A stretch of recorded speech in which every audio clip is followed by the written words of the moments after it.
the number of animals in our triage units really started to build up. We were quite busy, and while we saw quite a range of different species, and obviously so many different animals were affected by fires, close to 80% of the animals that came to triage units for koalas, they're really hard to manage in a place like a triage unit. They're a really busy place, lots of people. She's not very impressed with her critter care.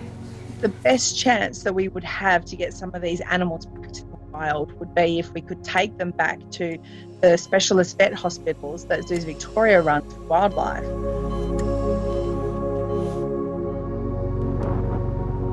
Malakuta was isolated at the time and we couldn't use any of the roads. And so we actually organised for the koalas to be evacuated by air. So they went out on a Defence Force plane, landed at Sale, and then they travelled by road to either Melbourne Zoo or Healesville Sanctuary.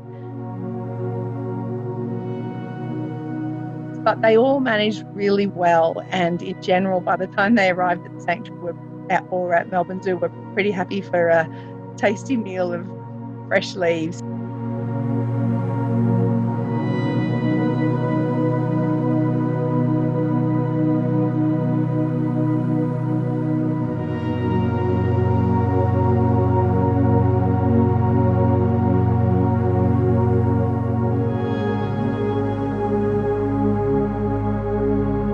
One of the things that we found out this year was that some of these animals are quite badly injured, and there's also maybe more going on than we previously had known.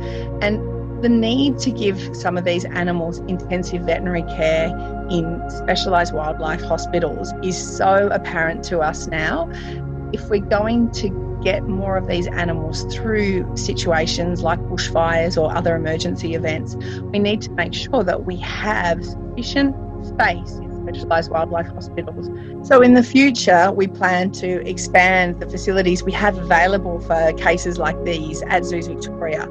So specialised wildlife facilities will be built at Werribee Open Range Zoo and also at Melbourne Zoo to get the best care available, better outcomes for those animals, and get more of them healthy and back out into the wild where they belong.